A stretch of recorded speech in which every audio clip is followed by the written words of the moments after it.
Some big numbers coming out of the housing market today, and they're not looking pretty if you're looking to buy or rent. It's all getting even more expensive.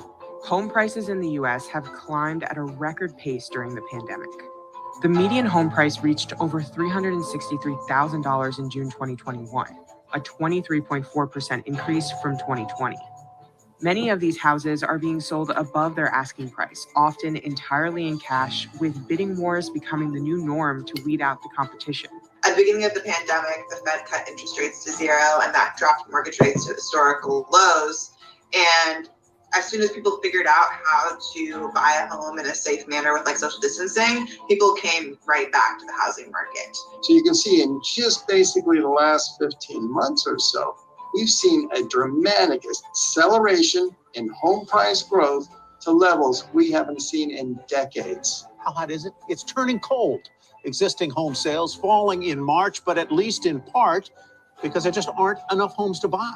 While the market has cooled down considerably in June compared to its peak, fears of a housing bubble are becoming prevalent among many homeowners. I think it was sticker shock. I think a lot of people got in there and said, I just can't afford this. And that's why home sales came down. Almost every conversation that I've had over the past decade is, well, one, there's this fear that we might find ourselves in another crash, and buyers don't want to be the ones holding the bag in the middle of that transition of a shifting market. If a housing bubble were to happen, it would mean that a very large portion of Americans' wealth are tied up in risky assets, and they could lose a lot of their wealth as soon as those home prices drop. So is America currently in another housing bubble? And what are the signs that can help investors predict an oncoming crash? That question and many more will be answered by my next guest, Ms. Joyceda Hinton. Joyceda, thank you for coming on the show. I would like to begin by reading your bio, if I may, give people a chance to know a little bit about you. So Ms. Joyceda Hinton retired from the United States Army with 20 years of active duty service and continue to serve her country as a federal employee. Thank you for your service before I forget to say it. Appreciate you. During a military career, Joyceda became a licensed real estate agent in Washington, D.C., Maryland, and Virginia, priding herself as being open, honest, and dependable. Her clients rave about her ability to negotiate on their behalf. In 2020, Joyceda expanded her real estate portfolio to include commercial properties. In doing so, she followed her dream of opening Xhale Unlimited LLC. Xhale Unlimited LLC is an American multinational retail company known for its trend-setting fashion clothing for men and women. Xhale Unlimited currently has 3 stores, which are located in Fashion Center, Pentagon City, St. Charles Town Center, and Queenstown Premium Outlet. Joyceda, welcome to High Elevations TV. Thank you for having me. So for those who don't really know you and really know your background and your history, let's begin, let's take them back. Let's go back a little bit, way back, right? Let's go back to your neighborhood, right? Let's start there. What was it like in your neighborhood where you grew up at? Give us a sense of that. So I'm from a small country town called Farmville, Virginia. So it's not a neighborhood per se. Exactly. So my house is on family land. So my neighbors consisted of my grandmother and my great grandmother, and no other houses in sight. You're kidding. How many acres were y'all on out there? I have no idea, but there were been Farmville. Yes. So you have any brothers and sisters, or you the only child? I am my mother's only child. So when you were living out there in Farmville, Virginia, was it just you and your mom only, or was it? No, actually, I was raised by my grandmother. And so my grandmother had 10 children, to include my mother. And after she raised them, she raised me. Raised you? Yes. What was that like growing up with you in grandma's house? Was it like Big Mama? You get the big Sundays cooking, and if you mess up, my grandmother was very strict, sort of on the lines of Medea. So Joyceda went to church, school, and home, and there was no social life. Oh my goodness! So mom and grandma in the little country town with no neighbors. That was it. It was all about school and what have you, right? Yes. Go to school, come home, and that's it. So speaking of school, I'm sorry. Go ahead. That was it. Go ahead. That was it. So what was it like, as far as school out there? So I'm assuming you went to school in Farmville, Virginia. Talk to me about Well, your my journey. school was actually in Cumberland, Virginia. So Okay. I went to school in Cumberland. Again, Elementary small school, rural junior high area. school, elementary Yes, school, junior high school, yes, all in Virginia. Okay, go all ahead. in Virginia, all in Virginia. All right, so talk And to me about that journey. when I graduated high school, my grandmother gave me an option. The Uh-oh. option was I could go to school in Hmm. Farmville, Virginia Oh at wow. Longwood. Yes. It was called Longwood College back then. So Joyceda Uh-huh. decided that was not going to happen. So Enough of school, Joyceda right? joined the military and said, "I got this." So you went right from high school to the military. Yes, I actually took about a 6-month break. She gave me a 6-month break just to do whatever I wanted to do. And Hmm. after which I joined the military. So that was only two options: the military or school. Honestly, I came up with the military on my own. She thought when I presented the idea to her, she thought it was absolutely crazy because Joyceda did not like going outside to play. So when In the I dirt. came to her with the idea of going into the military, she was like, "You know what? I'm gonna let you try this, and then you can just come on back home." No, But I was unbeknownst to determined. her. Right. Unbeknownst to her, you ended up doing what, 20 years in the Army? 20 years, yes. All right. So you started off as an E1, or you ended up going in as, did you go to ROTC? 20 years in the Nope, I military. You started got out. to talk to me about that. I went in with the mindset of I'm only going to go in for my initial enlistment of 6 years and get out. Mhm. What I wanted was the benefits. I wanted them to pay for my college. I wanted to be able to do that on my own, and then I would go see what else life had to offer. After that. Little did I know God would align me with incredible people. And my first assignment was honestly for a base commander who took me under his wing. Not Okay. only did he take me under his wing, he followed me throughout my entire career. So both him and the sergeant major just guided me and told me exactly what I needed to do to get where I wanted to be. And I listened. So Yeah. even when I was going to NCO academies, Uh-huh. where other people was going to the club and partying, or Joyceda was getting a phone call. What'd you get on your test? How'd you do? So Keeping you. there was no fun and games for Joyceda. Joyceda always had to account for what was going on. And so that's how I excelled. And it paid off. So you started off, what It was your did. first station? Was it overseas, or were you stationed in the States first? Yes. So from Farmville, Virginia to Willflicken, Germany. Woo! That sounds bad as bad crushing of Germany. Goodness gracious. You talking about from Yes. girl to some big city. Well, I don't know about big city, but wow. Yes. That had to be an experience. Or was it a culture shock? You going from a small little country town to being around people from all over the country, from Iowa or It Wyoming, and opened up a whole new world. It really did. And I will tell you that. So when I was going through school, I knew that my passion was to sing. And so that was my outlet. So when I get to Willflicken, I'm like, okay, this is boring. I'm just going to go to work and go back to my barracks. And then as I'm going through base one day, I see this sign that says we're having an open audition. And I'm like, okay, what is this? So I walk in and I'm like, okay, I can do this. So I sang a song for them, and dude was like, audition over, you're it. I'm signing you. And I'm like, bet. You ready to get the army up, huh? Yes.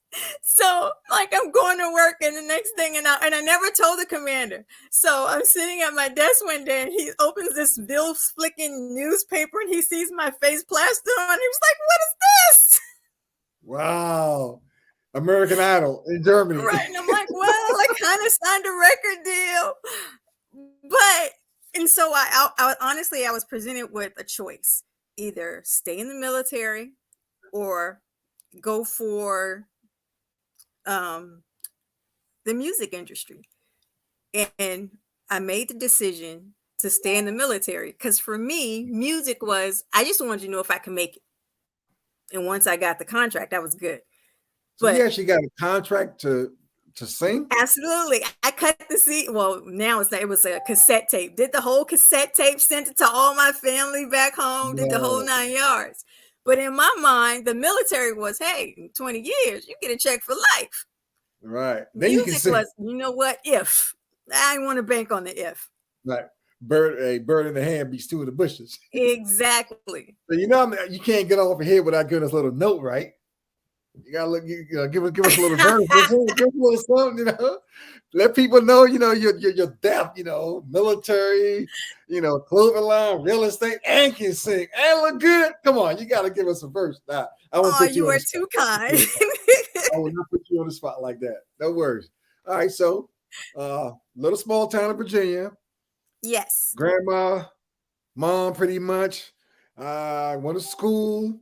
Did you go to college? Did you do any of that? Yes. So I did keep my promise. When I was in the military, I got my bachelor's degree in business. And after I retired, I got my master's degree in public administration. Wonderful, wonderful. So you retired from the military. Yes. 20 years. Yes. And I am certain you can talk to me about a little bit about how the military prepare you for all your endeavors after the military, in your real estate and your clothing line and all that, in your t-shirt business and so forth. Did the military arm you with some tools? It did. It taught me to dream big. Yeah. When I was growing up in Farmville, all I could see was this small town. Even though we went to New Jersey a lot, I was exposed to, I don't know. It's just like my goal at that point was, hey, one day I'm going to have a double wide trailer. But I'm in fast forward and I'm in Vilflick in Germany and I'm seeing all these beautiful homes and castles. And I'm like, wait a minute. Trailer. And so I'm like, okay, hold on. Let's crank this up a notch. And so I honestly bought my first home. I think I was 21. I know that's right. And I'm sure you don't own the home. You probably sold it and flipped it 100 times since then. I sold it probably about 8 years ago. I kept it for a very long time. In fact, it was at Fort Bragg, North Carolina. Well, that's an excellent place to rent property at. Yes. And all those military people. I'm sure you were close to the base, right? Yes, very much so. All right, so now you're working in real estate first, right? Get out of the military. And I think you mentioned in your bio while you were in the military, you got your real estate license, right? Yes. Okay, so when I interviewed for the position at the Pentagon, they basically called me and said, hey, you got the job. However, you have 2 weeks to move from Germany to DC and start working. And so I found this real estate agent, Dorothy Quigley. I will never forget her. And she was extremely busy. And I'm like, okay, I kind of need a house like right now. And so I started driving around on my own and I found this brand new community that had what we refer to as a spec home, which is basically a home that has a brand new home that's been built, but the person that built it, their financing fell through. So now it's back, available. So I found a really nice townhome and called her up, had her come and do the contract with me. And 3 weeks later, we're at closing and I see them slide her like $7,000. And I'm like, wait a minute, hold on. How'd you do that? And I'm like, I met you for like 10 minutes. Somebody just said, slid you a check for $7,000. I need to know how this happened. And so she was like, well, baby, you just go to school. I was like, well, okay, what school? I need more details. I need more information. And so she told me about a school in Long and Foster. And then I did a little research and found out that I could do the classes at night. So I would go to work at the Pentagon during the day, in school at night. And she had already prepped me that the state exam was extremely difficult. So I focused on that exam like nobody's business and knocked it out of the park. First time. First time. First time. You're one of the very few people who knock it out the first time. Most people are like, yeah, man, I had to go back a second and third time, but I didn't give up. Weird. Right? It's weird. When you're in high school, you treat education like, okay, whatever. But then when you go to college, you take it, so much more seriously. And so I became a really good test taker. So I was like, okay, let's do this. That's funny because I was like that in high school. In high school and just all throughout school, I was like a C minus student. I got older going to military, and I want to get the bachelor's degree and master's degree. On the road, yeah, it's like, hey, this is for real now, Right. Like, I need you to explain to me why I don't have an A right now. Exactly. All right, so now you're in real estate. You got the license. Yes. And you started just doing what, one client at a time, friends and that kind of stuff. How you went from just being a real estate agent to really blowing up and doing real estate? Now you're doing commercial things now to your own store. So what happened was I was selling real estate for quite some time. So even when I retired from the military, I continued to work for the federal government and sell real estate part-time. And for me, real estate affords you the opportunity to do it when you feel like it, to be honest. And so true. In doing so, I found myself practicing what I did not preach. Well, preaching what I didn't practice. So I would encourage other people, hey, make sure you buy your properties. And then when COVID hit, I was like, okay, I'm not doing that. So that's when I started looking at investment properties. And at first I was looking at residential, and then I took myself back to renting my own property in North Carolina. I was like, I'm not sure if I want to do that right now. And so commercial properties started catching my interest. And then I started finding the right properties and I went for it. Interesting. You retired a while back, and you're doing all that, right? So what kind of changes and trends have you seen in the real estate market, especially since the collapse of the market in 2008 to now? I'm sure there's been a lot of changes and trends, and anticipated bubble. And the video we showed earlier talked about that trend. And so can you elaborate a little bit about that? From your experience, what you've seen out there? So the difference between 2008 and now is the lending requirements. So back then you could do what they call the no doc loan, which means I could come to you and say, hey, I make $300,000 a year and I want to buy this $600,000 house. When in reality, I might make $30,000 a year.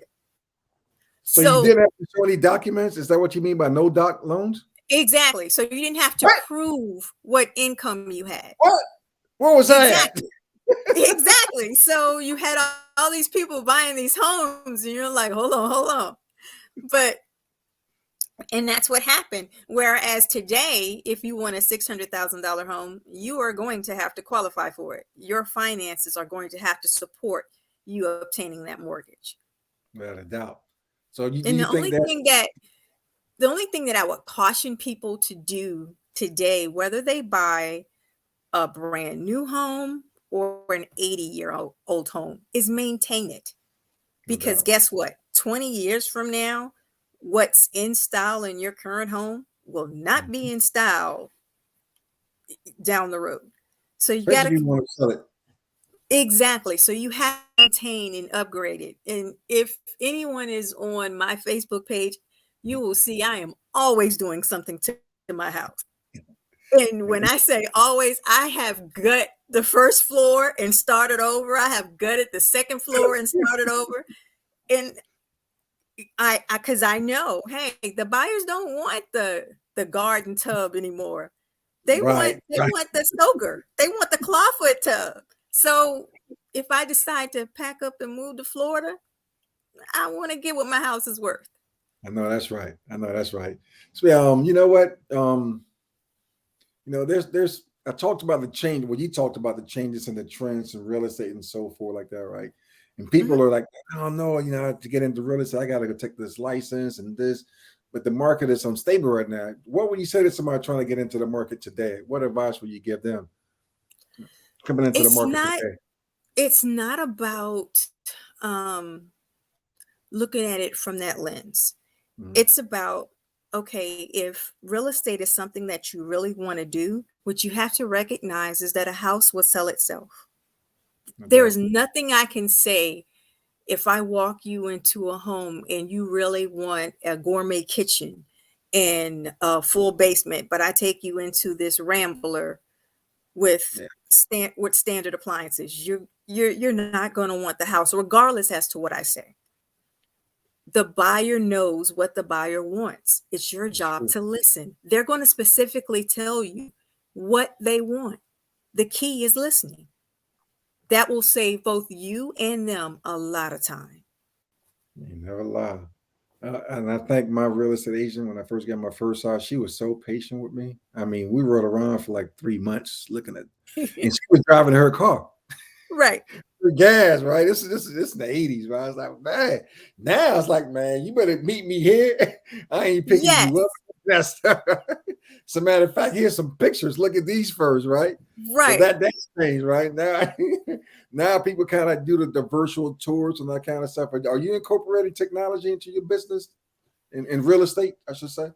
Absolutely. And then I will tell you that one key thing you want to do as a realtor is make sure that person is pre-qualified for the homes that they're asking to see. Ooh, yes. Because there are times when I have received calls and someone is frantic on the phone and saying, hey, I want to see this house and it's $500,000 and I need these 5 bedrooms. And I link them up with the lender and the lender is like, Joy, they really don't qualify for anything right now. So imagine if I had spent, 3 weeks or 3 months, as you said, showing them homes and they don't even qualify. So, and that's one key thing that as a buyer, you have to know. First of all, you need to know how much you're qualified for. First, that's the first thing I want to do. Exactly. But then you have to be honest with yourself because just because you're qualified for a $600,000 house, that doesn't mean you should go out and purchase a $600,000 house. You need to be financially comfortable in the purchase that you make. I've seen people do that, and a year later they're out of their home. Exactly. or close on it because they couldn't pay it. Right? They forgot about the taxes. They was looking at the mortgage only because they got to pay taxes on that. Or what about the insurance on that? And they don't take that into consideration, right? So, man, that's a lot to learn there. Or I mean, as a homeowner, sometimes have you got that surprise utility bill for $800 and you're like, wait a minute, hold on, where did this come from? Let's talk about this. Or weird water bill. Right. All right. That comes every 3 months. Like, hold on, what's exactly? There's so much about a house and home ownership and all of that we don't know. And you kind of find it typically in the community of color. So I really appreciate you coming on talking about this because this is important stuff.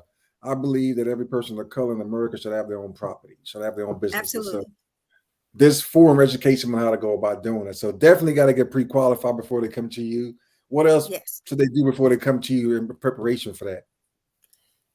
Again, once you get pre-qualified, know in your mind how much you feel comfortable spending per month in your mortgage.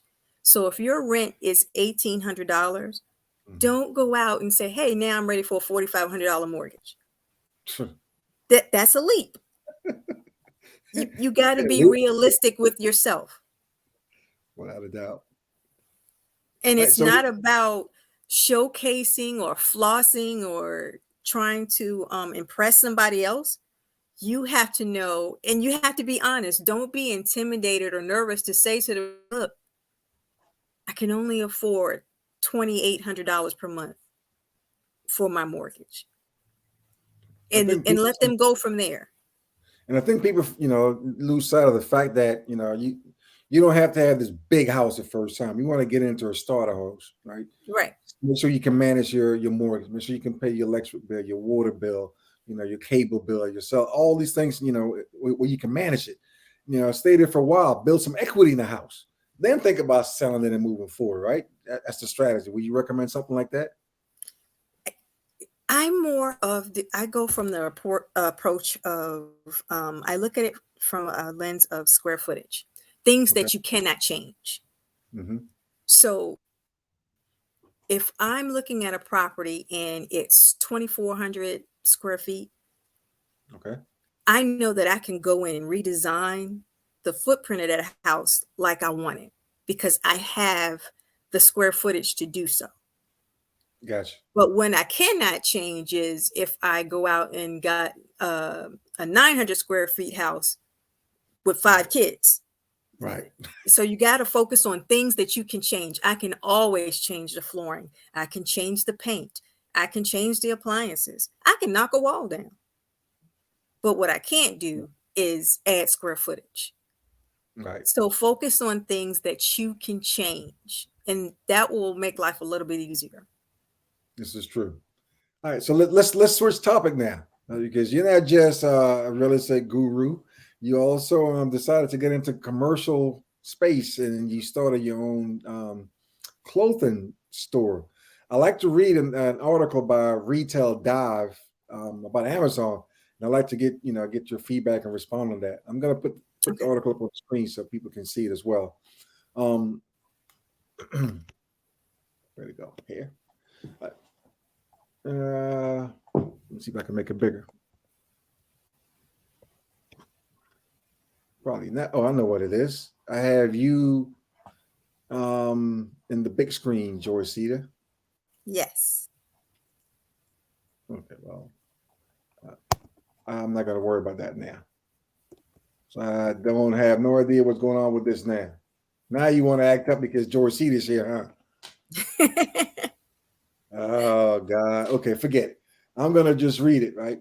These are the 3 points that I wanted to bring up about this. And again, this is written by Retail Dive, and it was published January 2022. And the title is Amazon. Jeez, this is crazy. Why are you doing this to me? Okay. Amazon to open first physical clothing store. All right. Oh, look here. I can make it a little smaller now. Oh, thank you, genius.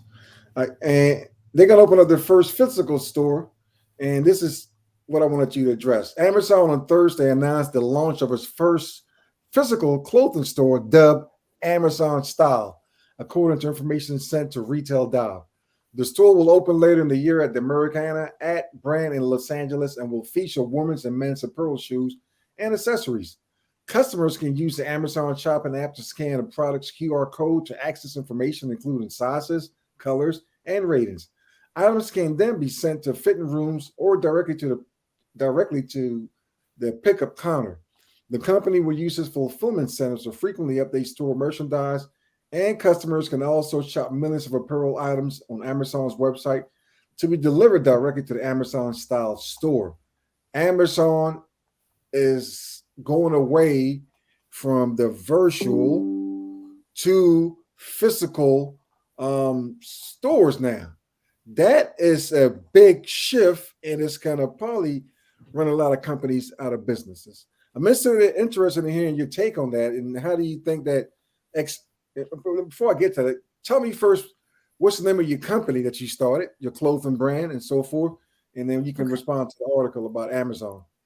The name of my company is Xhale Unlimited, and as it relates to the article, I disagree.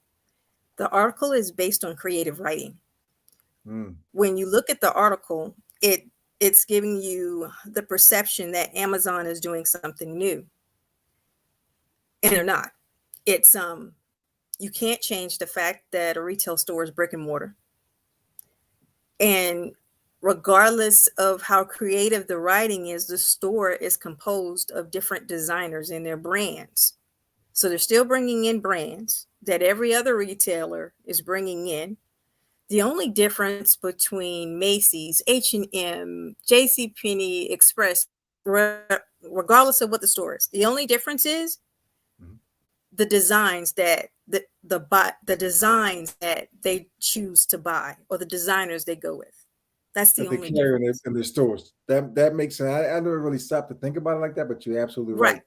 Because Amazon, that's all it is. They don't produce any of their own necessarily clothing, so but they're gonna be bringing out. No, they're They might even bringing in bring different Xhale and brands. so forth.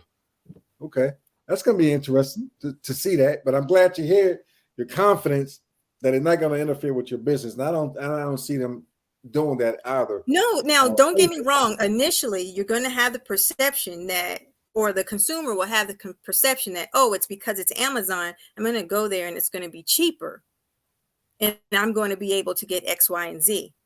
But once you get into the store, you'll soon realize that they still sell Levi's.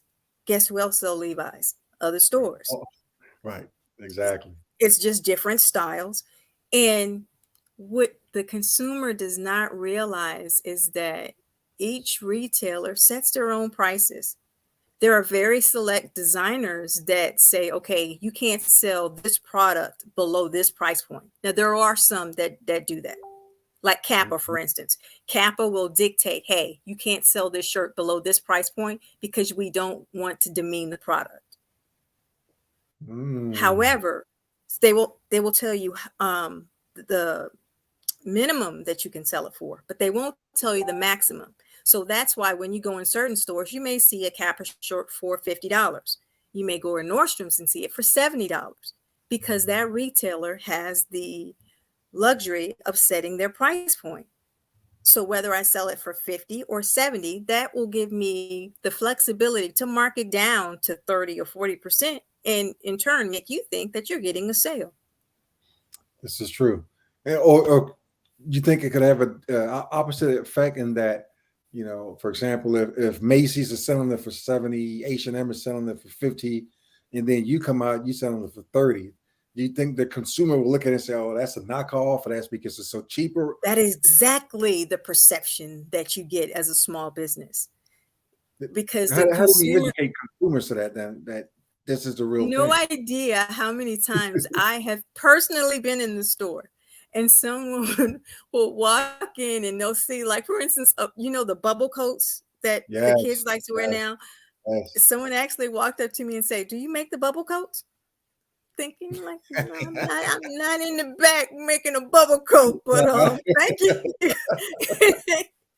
But that is the perception, because they don't realize that we all have access to the same brands. Now, to get to that point, as a retailer and as an African-American retailer, knocking down that door was not easy, because no one wants to tell you, hey, where you get your clothes from? No one's going to answer that. Exactly. Right. Why am I going to So give you kicking down that door was a challenge, but hey, we did it. Yeah, and you got 3 stores later. Here you are, right? So yes. How do you come up with the name Xhale? Honestly, it's a play off of the movie Waiting to Exhale. I knew it. But I knew it. No, but not for the reason you think. No, I wasn't thinking any reason. See, it's not about male bashing or anything like that. So my take from the movie was that the one thing that all of the women in common was that they just needed to breathe. They just needed to relax from whatever conflict was going on in their life. And at the time, I was going through a conflict and I needed to breathe. And so every business endeavor that I do will always have a play off of Xhale in it. I like that. Man, you took a deep breath and all of a sudden, boom, you got 3 stores. Right? That was not planned. The store was not planned, to be honest.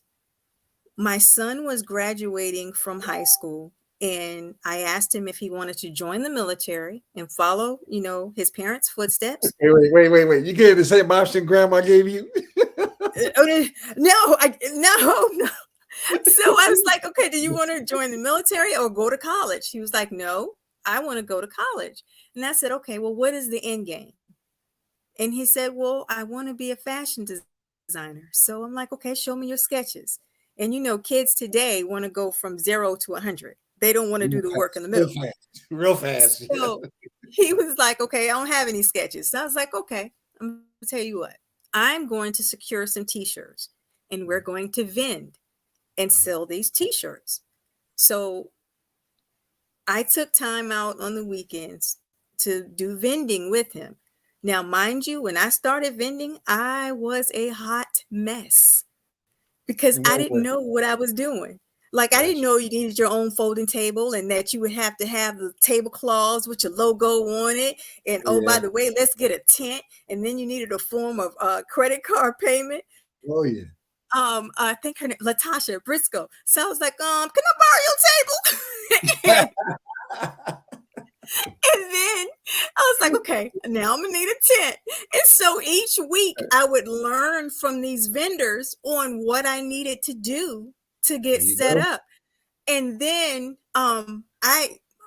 so I know this may sound a little bit vain, but my hair is natural. So me and rain don't mix. So I'm not trying to be sitting out there looking like Florida Evans. So I told my son, I'm like, yo, we're gonna have to get a spot in the mall because mommy can't do this. Can't do it. So I started looking at spots in the mall and I negotiated a contract for a kiosk. And so the spot I selected, I had negotiated with the corporate office. However, the mall store manager wasn't aware of the location I chose. So he had given my location to someone else. And so he was like, oh, just walk around the mall and find you another spot. And I'm like, well, I don't see any other spot that I like. And as opposed to me looking at locations for a kiosk, I'm seeing a few empty stores. And I'm like, well, hold on. Let me just dream a little bit bigger. And so I said, okay, this is a shot in the dark, but I'm going to try it. So I sent them an email and explained to them that I wanted to renegotiate for a store. And they initially came back with an insane price per month. And so I was like, okay, let me just play with them. And I sent them an insane price back, thinking that they would counter offer me. And they said, okay. And I was like, okay, God, hold on. I wasn't expecting this. Give her what you asked for. Right. And so, mind you, I was only selling t-shirts. And now here I am with this 3,000 square foot store that I need to fill up. Oh my God. And I had about 2 weeks to do it. And thanks to a very special friend of mine in New York, I got it done. Got it done. Got it done. Got a connection. Got a distributor. I got a connection. And so that connection led to a very kind gentleman that basically taught me the ropes of retail stores and what merchandise to put in. He has been like a mentor per se, as far as my store is concerned. And whereas other people will hold information and share it, his name is Alex. Alex is like, no, Joyceda, do this. Shout out to Alex. So we built up such a rapport that if I get a product in that he thinks will be hot and it doesn't sell, I can just take it back to him and exchange it for something else. Oh, now that's a connect. That's a real plug right there. Yes, he is a phenomenal person. He really is a phenomenal person. And he's then based out of New York. Yes. And then from there, that opened the doors to the other brands that I needed to bring in. So you got quite a few brands in there. I had to learn real quick. This is what I need to do to get the store going. That is impressive. I mean, no. See, it sounds glamorous, But it sounds glamorous right now. But trust me, there was some nights where the tears were flowing. You know, the ugly cry, like, Lord, how I'm gonna do this, and it works itself out. Isn't that beautiful? That is beautiful. All right, so let's move on with some more questions then. Woo! This is. Can I borrow $20? No, I'm just kidding. So, I got the name. How you came up with that? Yes. And you went into the business. How would you say? How would you compare yourself to your competitors, or do you do that? Like out here in Waldorf, you out here in the mall. I do. Right? Okay, tell me about that. The good thing is I have the flexibility of changing my inventory to the current market demand. And I'll give you an example of that. When I opened the Pentagon City store, in my mind, because it was directly across the street from the Pentagon, that I would focus that store on business attire. However, I quickly learned that that's not what the consumer wants at that store, at the market. Right. They wanted urban wear. So I didn't have to consult with anybody or run something up the chain. I was like, okay, nope, let's flip this. Let me pull that inventory out and bring this in. And that's when the store took off. Isn't that something? And that's just based on your own observation and your own analysis. Right? Trust me, when in retail, when an item sits floor for 2 or 3 weeks, that's not a good sign. That means you need to move it.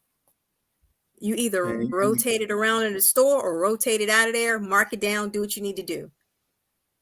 And the good thing for you, you have to connect that if it's not going well, you can send it back and exchange it for something else. Absolutely. That right there, that is like a safety net. I mean, that is beautiful. Good. I'm happy for you in that respect. I'm telling you, that is absolutely. Woo! I gave a hand at the t-shirt line and all that kind of stuff, and I even looked at going to the same mall, but I was just scared to jump out there like that. So I admire you for that. You just. I will tell you that I had no intentions of getting more than one store. The store I opened in Waldorf was doing really well, and I was very comfortable. And all of a sudden, I opened my email one day, and they were like, "Hey, we'd like to have a meeting with you, and we want to offer you this." And this is another mall? store. No, really? yes, They just like that. Right. So apparently, they would have regional conferences or meetings, and they had a regional meeting at St. Charles Town Center, and they saw my store and saw my numbers, and that's when they offered me another store. I didn't go looking for another store. Right. And then when I said, I was like, oh, you know what? This is my second store. But then they sweetened the deal. So they kind of made it a little hard to say no. So I said yes to that one. And then they came back like maybe another month and a half later and said, Joyceda, let's talk. How about we do this? Yes. And that's when I said, no, I want to pause because one day I want to own a store at Pentagon City. One day. And they looked at me and said, today.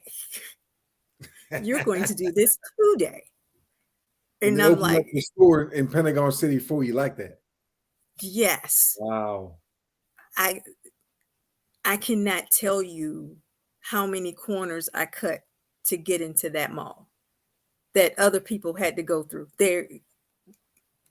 There's no way to explain it.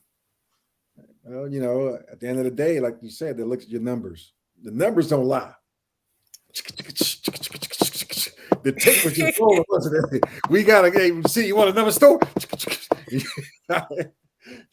When you're doing good, the industry will come to you. And you are, proven example. Yes. Now I didn't expect that at all, but that's honestly how it happened. Wow. Whew. I mean, that's just blown away. So, right here, we're in the middle, still in COVID. There's been 2 years of COVID, and you've probably been doing the business for about 2 or 3 years now. Has COVID impacted your business, or, are people buying less stuff, or, talk to me a little about that? I I can't say that because I have customers that come in for V-Loan, which is a shirt that sells from anywhere from $250 to $300, and they buy For a it without t-shirt. blinking. For a A t-shirt? t-shirt. A t-shirt. A No, I ain't t-shirt. coming over I there. can't make it up. I can't. Mm. So it just depends on what people want. If you have a product that's different and that people want, they're gonna buy it. So wait a second, Joyceda. In one of your stores, or maybe all of them, I don't know. You selling t-shirts for $200-$300? Yes, actually, I think I have Really? them at 2 other locations. Absolutely. And people are buying it without a Absolutely. blink. Yes. If you have a young adult right now, ask them what V-Loan is, and they'll be like, okay, yeah, I want that. I need to get my ski mask and so you still. No, I'm just kidding.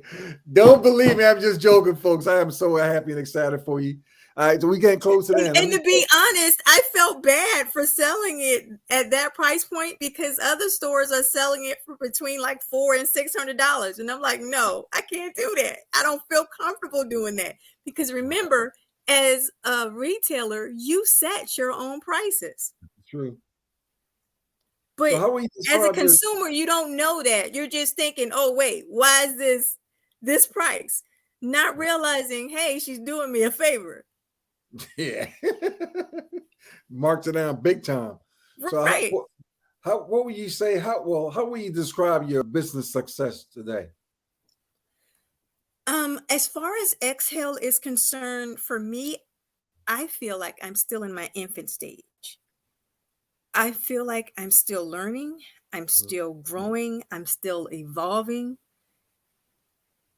And I don't know where this journey is going to take me. I really don't.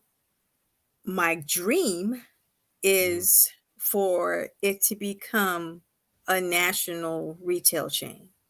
That's the goal. Yeah. I love the name. And I did a flyer using one of your pictures in the front of the store. I think you had the balloon in the black and red. Yes. That looks like a big Macy or one of those, big designer stores. It looks impressive. And in all fairness, I have not had a chance to come past it, and I promise you I will. But I have to go see it in person. Based on the pictures that I've been seeing, you're on a roll. Now I gotta go check out the one in Pentagon City. Yes, Pentagon City is my baby because I promise you that was a far-fetched dream. You could not have told me a year ago that I would have a store in Pentagon City Mall. Something that you dreamt about, and now it happened. And someone even said, "Hey, why don't you get a store at Pentagon City?" I'm like, "You're right. I am not Oprah. That's not going to happen." But hey, yeah, but you're talking about the Apple stores in there, all these high-end stores in there. It's like, man, why am I in there? You deserve to be in there. And like I said, I love the name. So how can people get in touch with you? Before I ask you my last question. Okay. I have it only on the ticker somewhere, on Facebook, and email. But outside from that, is there anywhere people can reach you? Are you on Instagram? Are you on Twitter? I am on Instagram, and it's Xhale_unlimited. And the best way to reach me personally is the Gmail, which is xhaleunlimited@gmail.com. xhaleunlimited@gmail.com. All right, good enough. Put that out there. So let me ask you the last question. This the one that the young people call the crispy one. So you got all this money, all these stores, right? Making this big money part, but right? Okay, I'm listening.